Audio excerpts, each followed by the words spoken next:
আজকের এই বিশাল গণসমাবেশে এখন বিশেষ অতিথির গুরুত্বপূর্ণ বক্তব্য রাখছেন ইসলামী আন্দোলন বাংলাদেশের সংগ্রামী সিনিয়র নায়েবে আমির, বৈষম্য বিরোধী ছাত্র আন্দোলনের ছাত্র জনতার অন্যতম অভিভাবক মুফতি সৈয়দ মোহাম্মদ ফয়জুল করিম শাইখের চরমায়।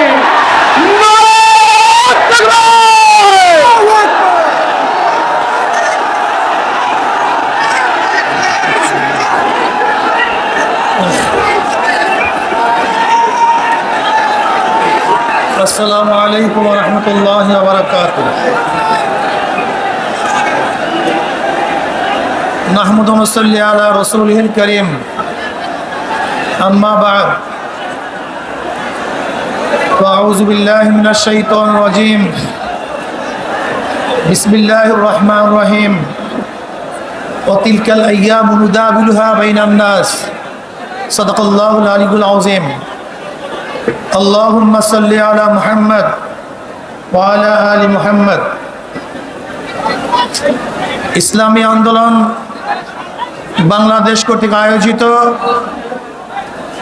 আজকে এই সমাবেশের সভাপতি আমাদের শ্রদ্ধাভাজন আমির হযরত পীর সাহেব হুজুর চরমনাই দামাত বরকাতুল আলিয়া, কেন্দ্রীয় নেতৃবৃন্দ সহ সকল স্তরের জনগণ ভাইয়ের আমার, বৈষম্য বিরোধী আন্দোলনের মাধ্যমে আমরা আবার স্বাধীনতা পেয়েছি।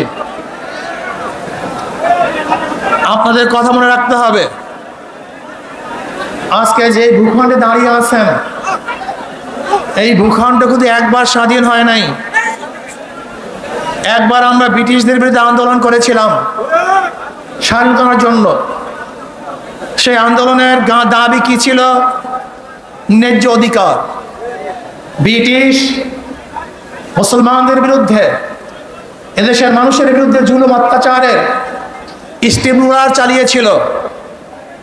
এই জুলুম থেকে বাঁচার জন্য মানুষ ব্রিটিশদের বিরুদ্ধে আন্দোলন করেছিল, জীবন দিয়েছিল। আপনারা জানেন, চাকরি চর থেকে শুরু করে খায়বার পর্যন্ত এমন কোনো গাছ ছিল না যে গাছের মধ্যে একজন আলেমকে ফাঁসিতে ঝুলানো হয় নাই। লক্ষ লক্ষ মানুষ জীবন দিয়েছিল। এই বাংলার মধ্যে ৮০,০০০ মাদ্রাসাকে ভুলুণ্ঠিত করা হয়েছিল। দিল্লির মধ্যে ১,০০০ মাদ্রাসাকে নিচ্ছিন্ন করা হয়েছিল। হাজার হাজার লক্ষ লক্ষ মানুষ হিজরাত করতে বাধ্য হয়েছিলেন শুধু একটা আশায়, মানুষ শান্তি পাবে, মুক্তি পাবে। দেশ স্বাধীন হলো, ব্রিটিশ চলে গেছে, ভেবেছিলাম এবার মানুষ শান্তি পাবে, মুক্তি পাবে। কিন্তু না, আমরা দেখলাম মুসলমানদের বিরুদ্ধে ওরা আবারও ষড়যন্ত্র শুরু করেছে। মুসলমানদের অধিকার প্রতিষ্ঠিত হচ্ছে না, মুসলমান অধিকার পাচ্ছে না। আবার মুসলিম লীগের নেতৃত্বে এদেশের মানুষ আন্দোলন করেছিল, সংগ্রাম করেছিল মুক্তি পাওয়ার জন্য, শান্তি পাওয়ার জন্য, নিরাপত্তা লাভ করার জন্য। পাকিস্তান নামীয় একটা ভূখণ্ড আমরা পেয়েছিলাম, ভেবেছিলাম আমরা শান্তি পাবো, মুক্তি পাবো। পাকিস্তানের দুইটা অংশ, পশ্চিম পাকিস্তান, পূর্ব পাকিস্তান। এই পশ্চিম এবং পূর্ব পাকিস্তানের মধ্যে ১৭০০ কিলোমিটার ডিস্টেন্সের মধ্যে একই নামে দুইটা রাষ্ট্র ভাগ হয়ে, ভারত থেকে ভাগ হওয়ার কারণটা কি ছিল? একমাত্র অধিকার, একমাত্র শান্তি, একমাত্র মুক্তি। কিন্তু আমরা কি দেখেছি?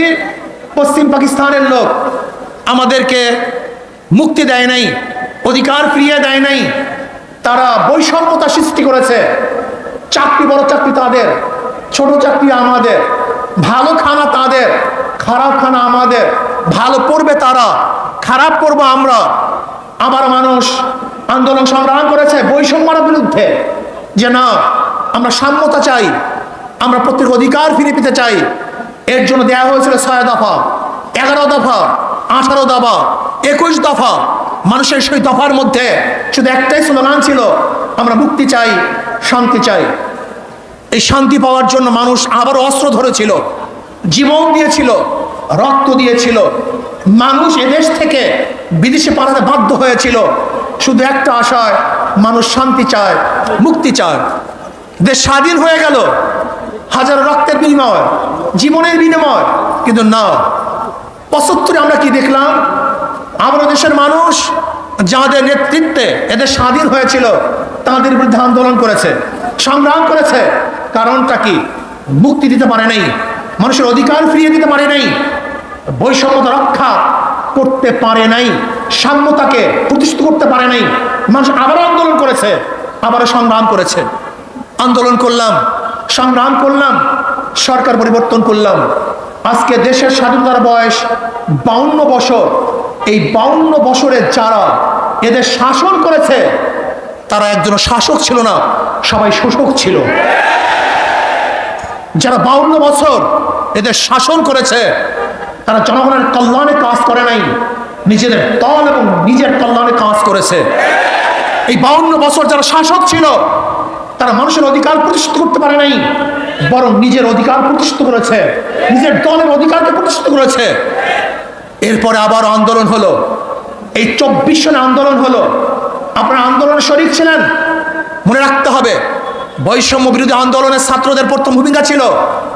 পরবর্তীতে এই আন্দোলন শুধু ছাত্র ছিল না, এদেশের আপামর জনসাধারণ, পুরুষ মহিলা, শ্রমিক, কুলি, মজদুর, তাঁতি, মাদ্রাসার ছাত্র, স্কুলের ছাত্র, কলেজের ছাত্র সহ সমস্ত মানুষ ঝাঁপিয়ে পড়েছে। আমরা মাঠে থেকে সশরীরে নেতৃত্ব দিয়েছি, এই শেখ হাসিনার জুলুমের বিরুদ্ধে আন্দোলন করেছি। আমরা আবার স্বাধীনতা পেলাম, কিন্তু আমরা কি দেখলাম?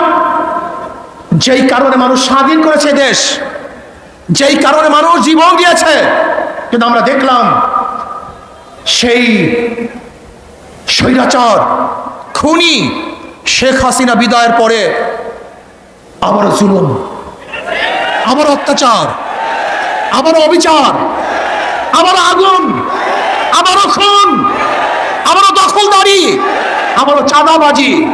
না, এই কারণেই আবু সাইদ রক্ত দেয় নেই, এই কারণেই মুগ্ধ রক্ত দেয় নেই, এই কারণে আমাদের হাজারো সংগঠনের ছেলেরা জীবন দেয় নাই, এই কারণে এদেশের মানুষ বন্ধ হয় নাই, এই কারণে এদেশের মানুষ রাস্তায় ঝাঁপিয়ে পড়ে নাই। আমরা আগুন সন্ত্রাস বন্ধ করতে চাই, আমরা জুলুম বন্ধ করতে চাই। একটা চিহ্নিত মহল সুযোগ সন্ধানী তারা আবারও সমস্ত ঘাটগুলিকে দখলে নিয়েছে, সমস্ত প্রতিষ্ঠানগুলিকে দখলে নিয়েছে। না, দখলদারদেরকে আমরা আর দেখতে চাই না, খুনিদেরকে আর দেখতে চাই না, জালেমদের আর দেখতে চাই না। যারা 52 বছর ক্ষমতায় বসে জুলুম অত্যাচার করেছে, দ্বিতীয়বার তাদেরকে আর ক্ষমতায় দেখতে চাই না। আমরা চাই এদেশের মানুষ মুক্তি হবে, শান্তি পাবে। এদেশের মালিক জনগণ, জনগণের সাথে সেই মালিকানা আচরণ করা হবে, জনগণের সাথে ভদ্র ব্যবহার করা হবে, জনগণকে শ্রদ্ধা করা হবে, সম্মান দেওয়া হবে। কিন্তু দেখা যায় কোনো অফিসের মধ্যে কোনো জনগণ যদি ঢুকে, মনে হয় যেন মানুষ আসে নাই, জানোয়ার এসছে। ওরা জানোয়ারকে যেইভাবে স্নেহ করে, একটা কুকুরকে ওদের বিছানায় উঠায়, একটা কুকুরকে আদর করে, একটা কুকুর করে নিজের হাতে খাওয়িয়ে দেয়, আর মানুষ রূপে আশরাফুল মাখলুকাতের প্রতি ওদের কোনো শ্রদ্ধা নাই, সম্মান নাই, স্নেহ নাই, মমতা নাই, ভালোবাসা নাই। এর কারণে এদের স্বাধীন হয় নাই।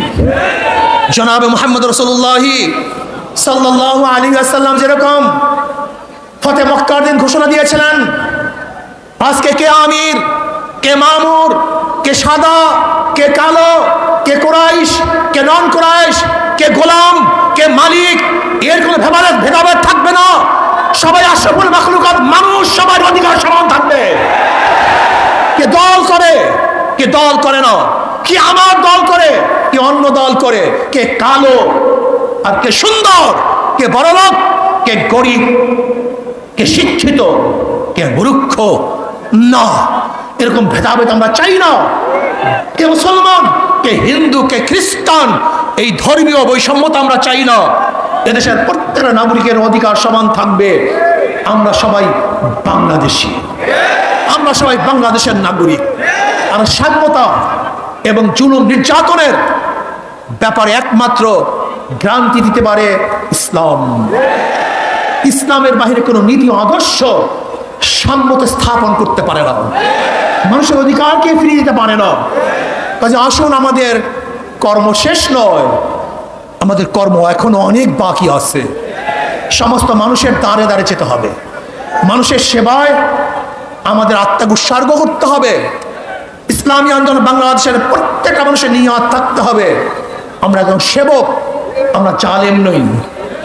আমরা জালেমদের বিচার চাই, অবৈধ খুনের বিচার চাই, কিন্তু নিরাপদ লোক যেন কোনো অবস্থাতেই জুলুমের শিকার না হয় সেইভাবেও আমাদের খেয়াল রাখতে হবে। অন্তর্বর্তীকালীন সরকারকে আমরা ধন্যবাদ জ্ঞাপন করতেছি। মানুষ যেই আশা, যেই বুক ভরা আশা নিয়ে রক্ত দিয়েছে, জীবন দিয়েছে, আপনারা সেই আশা এবং আকাঙ্ক্ষা বাস্তবায়ন করবেন, সেই দিকেই তাকিয়ে থাকবো। এবং আমি ছাত্র সমাজকে বলবো, অচিরেই আমাদেরকে আবার পড়ার টেবিলে ফিরে যেতে হবে, আমাদেরকে বড় বড় শিক্ষিত হতে হবে, আমাদের নিজেদেরকে করতে হবে। আমরা শুধু বাংলাদেশের নেতৃত্ব দেবো না, গোটা দুনিয়ার নেতৃত্ব এই বাংলাদেশের জনগণ দেবে ইনশাআল্লাহ। আল্লাহ আমাকে এবং আমাদের সবাইকে সেই যোগ্যতা সম্পূর্ণ নেতৃত্ব তৈরি করার, নেতৃত্ব অর্জন করার তৌফিক দান করেন। দেশকে শান্তি রাখেন, আগামী ইসলাম হুকুমত কায়েম হবে সে আশা প্রত্যাশা নিয়ে অপেক্ষায় আছি। আল্লাহ পাক যেন সেটা দেখার তৌফিক দান। যেরকম একবার বলেছিলাম, আল্লাহ যেন শেখ হাসিনার পতনের সেই অবস্থান চোখে দেখার তৌফিক দান করেন। আজকে আমরা বলেছি, আল্লাহ যেন আমাদেরকেও সেই ইসলাম হুকুমত চোখে দেখার তৌফিক দান করেন। আসসালামু আলাইকুম।